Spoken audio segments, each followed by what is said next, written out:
Hi everyone, good morning. My name is Menachem Creditor, and it's my honor to serve as Scholar in Residence for UJ Federation of New York. We come to you live every morning, every weekday morning at 9 o'clock to share some words of Torah, a little bit of music, some blessing, starting the day off together. And it's been very gratifying, it's been very beautiful to see all the people who join us this morning. So good morning to you. Can't wait to see you soon. And glad to share a little bit of Torah today. There are some really wonderful aspects to this Torah portion. There's some challenging aspects to this Torah portion. And my friend Kim Hartman reminded me just yesterday that today is the second anniversary of our teacher, our friend, Rabbi Aaron Penkin, Zichrono Livracha, may his memory be for a blessing. He served as president of HUC and was a model of a rabbi to many, many of us.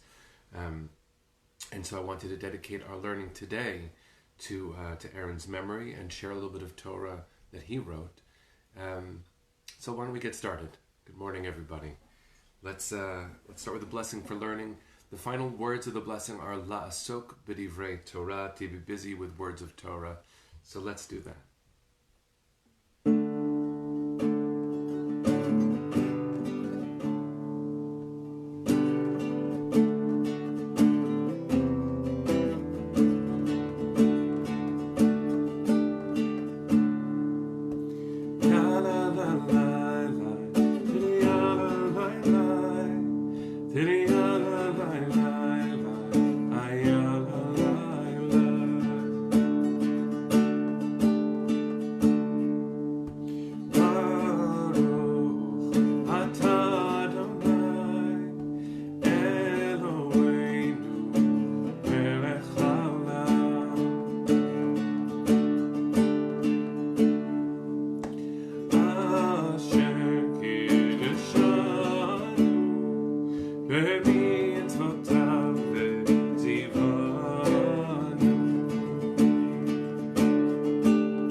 To do. And in this glorious sunshine, I saw someone say that in North Carolina it's raining, so we're going to send you some of New York's sunshine right now. Eddie, it's good to see you. I love seeing all of you. So to Randy, to Dina, to Susan, Marcia, it is something really spectacular that we get to do, and I have this expectation that you'll be there now, and that is such a nice feeling. So thank you for making sure to be present and to say hello. Harriet, hi. Can't wait to learn with you soon. We have some really great things in this week's Parsha, as I said, but there are also typically challenging things in any section of any text worthy of millennia of attention. So let's look at one section of the Torah. This is Parshat Emor. And among the things that we read in Parshat Emor is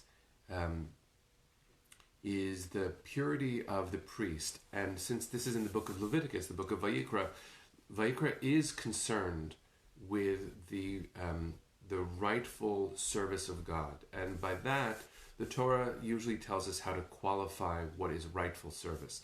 Now, you and I might have a much more expansive notion of God or of holiness, of ritual, of human beings and where we belong in society.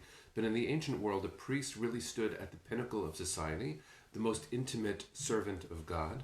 And in order for that person to do what they were supposed to do, they had to be fit. The words in Hebrew are tameh and tahor. Tahor has been translated as pure, mistranslated as clean, and it's a dangerous word to use, because if you're in a state of tahara, a state of purity, you might consider yourself or be considered by others as morally better. But that's not actually what this is.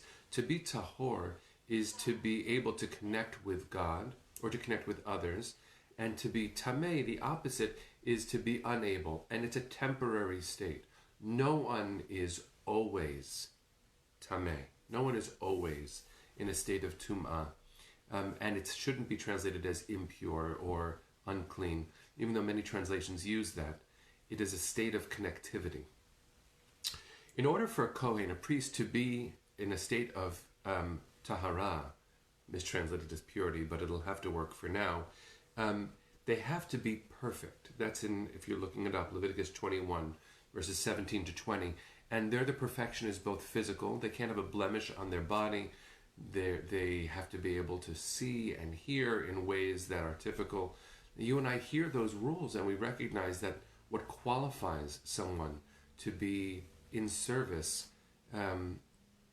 is that they're in service, is that they're giving sincerely, as we give sincerely. And in fact, today, of all days to remember that, is a very, very powerful day. It's called Giving Tuesday now. And it's related to our work, and I wanted to emphasize that because perfection shouldn't be a standard for being qualified to give.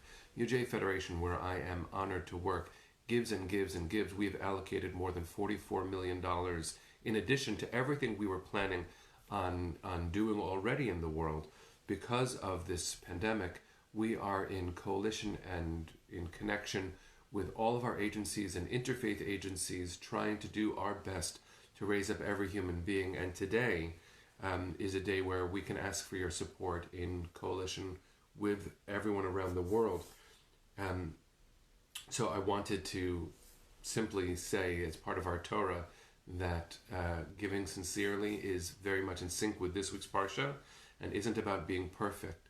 No matter what you have or don't, no matter what I have or don't, everyone can be in service. And so the needs are staggering, and if there's a way that you can be present to help us help others, please see yourselves as invited and welcome and definitely qualified. Now, what I wanted to share is that the Torah's notion that the priest has to be perfect in order to be in service, that rings wrong in my ears. It rings wrong in many people's ears. And let me just amplify a question that Andy just asked. Does holy intention enable sacred connection? Is that related to perfection, right? Then surely giving with intention connects to holiness. You asked and you answered. You're my rabbi today, Andy. Yes, that is exactly correct. I think that the intention, the kavanah in Hebrew words, determines whether or not a giving is holy. But it's also important to recognize that even if someone gives for an ulterior motive, it can also be holy. It can also be in service. It's fascinating to realize that in the United States, there's a tax deduction for giving, right? That's one of the ways that we as a society have decided to incentivize philanthropic giving. Isn't that a powerful thing, that there's a reward to me for giving something away? If I give something away so that it'll look good on my taxes, I'm still giving. That counts. How powerful it is to know that I can give because I'm altruistic, selfless. I can give because it's beneficial to me. I can give because of both things. It's the right thing to do. It feels good. And there's a reward, at least in a tax level or a recognition level, that nothing impugns giving, as long as it's given for the purpose. I want to give so that the world will be better. I think that qualifies.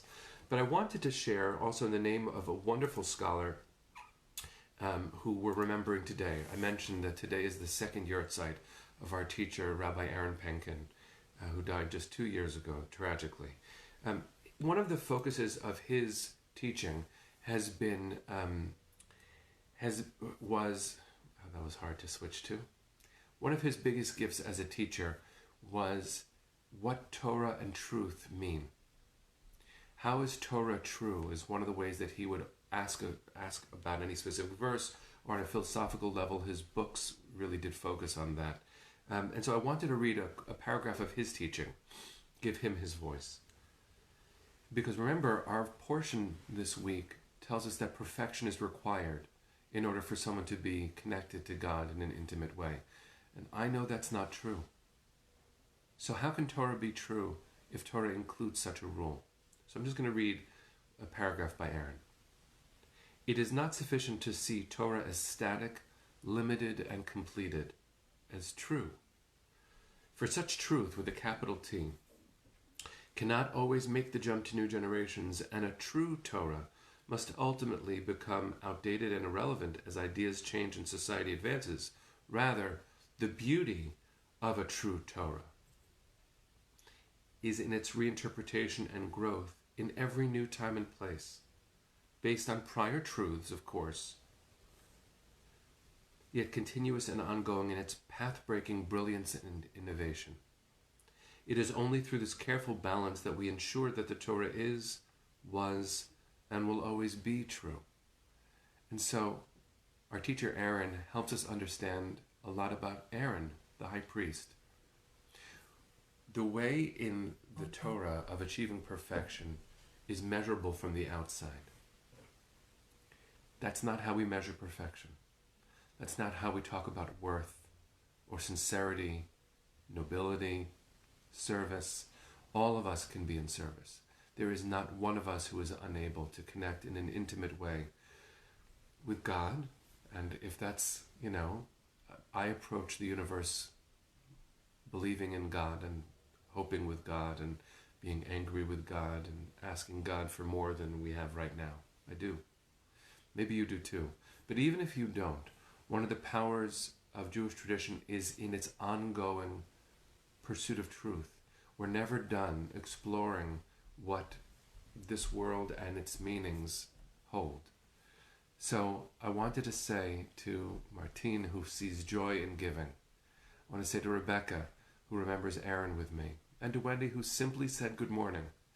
This is something really essential for us to remind each other today. All of us can connect. The Torah and its fluidity through time, and our strength in being in relationship with it. That's how we achieve truth, and it's worth it. And if we are blessed, our truth will endure far beyond us, even if our children's children will one day look back and say, well, that was true. Let's expand that to be true again. So may we be blessed to see perfection not in being perfect, but perfection in being open, perfection in being connected, perfection as a goal, maybe, but imperfection as being fine, being good enough. In this moment, what does perfection even look like? I'm telling you that in my heart, this is what perfection looks like. Wishing each other a good morning, being grateful together, remembering together, showing each other kindness. So please, if you can today, of course, help us, help UJA Federation of New York do our holy work in the world. But you can be part of that work by both giving and by doing. Please reach out to somebody else today. Give of yourself. We're never going to get it right. We're never going to be perfect, but we can do so much. And that'll bring joy to you and joy to them, joy to us both. So I can't wait to see you again tomorrow morning at 9 o'clock to share a little bit more Torah. Thank you for remembering my friend Aaron with me. And let's sing our way out. Here we go. If you don't know this melody, by the way, it was written by my friend Rabbi David Paskin. He is a really special rabbi in Florida. If you do know him, give him a call. Tell him his song has been making life so much better for so many people. Here we go.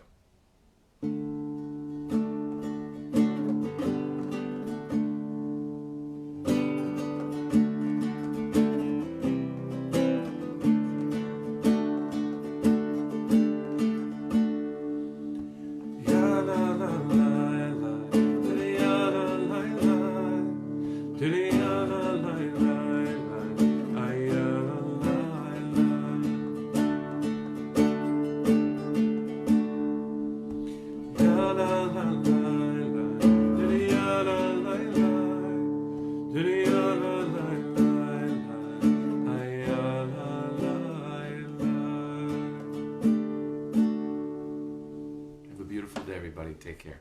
See you tomorrow. Boker Tov.